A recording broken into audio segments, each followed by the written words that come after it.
বাবাইদা একটি সাধারণ মানুষ মাত্র, আপনাদের মতন। মঞ্চ দেন দেখার সুবিধার জন্য, শোনার সুবিধার জন্য।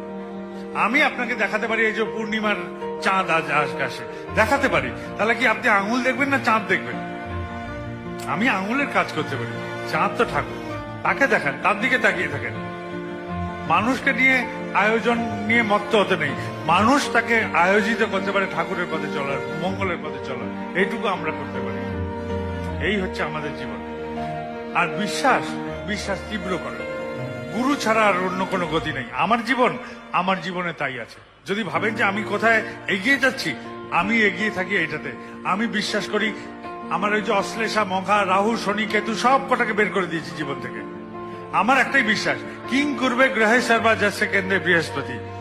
জীবন কেন্দ্রে বৃহস্পতি থাকলে, গুরু থাকলে, রাহু, শনি, কেতু, মঙ্গল, অশ্লেষা, মঘা কেউ কিচ্ছু করতে পারবে না।